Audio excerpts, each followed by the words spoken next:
It's right before I feel something slam into the back of me. I check my rearview mirror and there's a golf cart and some guy. I'm furious at this point. I'm ready to give some gaffer a piece of my mind. So I jump out and storm towards him. And who is it? Alex Baldwin. Oh my God. Believe that? Needless to say, he was speechless. He'd been texting his dog sitter and just hadn't been paying attention. But he was so sweet and apologetic about the whole thing. Well, I would have hoped he would have been. He was only working alongside the lead of the movie for 6 months. I'm surprised he didn't bow down and beg for mercy. Well, he did offer to pay for it and even invited me to dinner as an apology. Wait. Okay, tell me you took him up on that offer. I told him that if we win Best Picture this year, I'll think about it. You fox. That is such a boss move. He'll be eating out of the palm of your hand in no time. Stop. He did send flowers the next day, though. You never told me that. Oh, honey, it was nothing.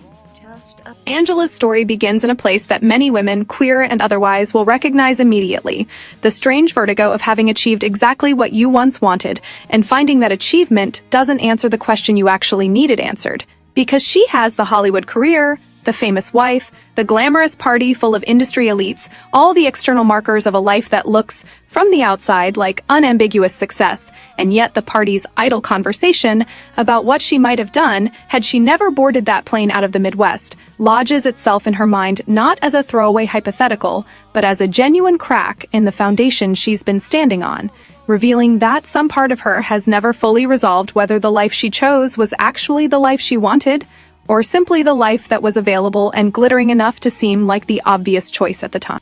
This kind of retrospective doubt deserves careful attention because it isn't the same thing as regretting her career or her fame. Angela isn't wishing away her success. She's wondering instead whether success arrived at the cost of a more honest reckoning with her own heart. And this distinction matters enormously for understanding the story's central tension, because the question haunting her isn't, did I make the right professional choice? But something closer to, did I ever actually let myself choose from a place of full self-knowledge? Or did I simply follow the path that presented itself before I'd done the harder work of understanding what I actually wanted? The intimacy Angela shares with Skye that night, rendered with real tenderness in the story, her wife's skin, her wife's eyes, deserves to be read honestly alongside the doubt that immediately follows it, because Angela's question to herself, whether this was love, or simply something that had once resembled love closely enough to build a marriage on, reflects a specific and painful kind of clarity that sometimes arrives only in retrospect. The recognition that physical and emotional closeness can coexist with a marriage that has nonetheless lost, or perhaps never fully achieved, the deeper trust and security that sustains real partnership. And Angela's private acknowledgement that people in love don't cheat, followed by the memory of Skye's infidelity the previous December, suggests that whatever tenderness remains between them now exists alongside an unhealed wound, a betrayal that has quietly eroded Angela's ability to fully trust the intimacy they still share. And this coexistence of genuine physical connection with lingering doubt about its emotional foundation is worth sitting with rather than resolving too quickly, because many women know exactly this feeling, continuing to love someone physically and habitually, while some quieter, more honest part of themselves has already begun mourning something the relationship used to have and no longer does.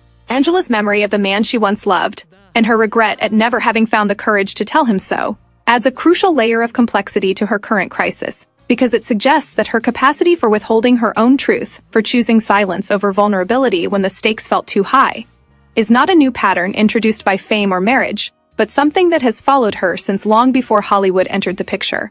And this detail deserves real attention because it reframes her current unhappiness, not simply as dissatisfaction with Skye specifically, but as evidence of a longer pattern of self-suppression. A woman who has, perhaps, never fully practiced the specific courage of saying the true thing to the person who most needs to hear it, whether that person was a boy back home she never confessed her feelings to, or a wife she has perhaps never told the full truth of her own doubts and unresolved history.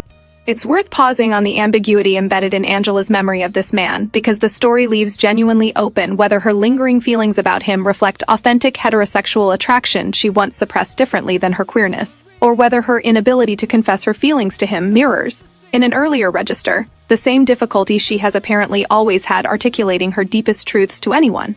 And this ambiguity is actually valuable rather than a narrative loose end, because it suggests Angela's core struggle isn't specifically about whether she should have ended up with a man or a woman, but about her more fundamental, lifelong pattern of choosing silence and avoidance over vulnerable honesty, a pattern that has shaped every significant relationship in her life, regardless of gender. And her marriage to Skye may represent not a mistaken deviation from some truer heterosexual path, but simply the latest iteration of a woman who has never fully learned how to advocate honestly for her own emotional needs within any relationship, queer or otherwise. The appearance of Angela's other self, glimpsed in that eerie blue light in her own living room, offering her the chance to witness the alternate life she might have lived had she stayed in the Midwest, functions as a literalized version of exactly the introspective work she has clearly already been doing privately throughout the party, and the intimate moments that followed it. And this device allows the story to explore something many women wonder privately, but rarely get the chance to actually examine, whether the version of themselves who took the safer, more familiar path, who never chased the glittering opportunity, who perhaps stayed and built a life with that first unconfessed love, might have arrived at a more honest, more emotionally secure existence than the one achieved through fame and its accompanying compromises. And this question deserves to be taken seriously, rather than assumed to have an obvious answer in either direction, because there is no guarantee that the Midwest version of Angela's life would have been happier or more honest.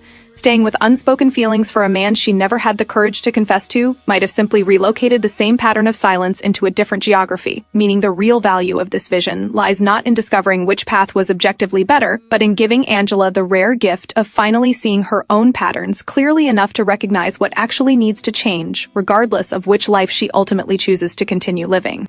What makes this premise valuable as a piece of storytelling centered on women's interior lives is its insistence that fame, marriage, and even love itself cannot substitute for the harder, more foundational work of learning to be honest with yourself and with the people you love.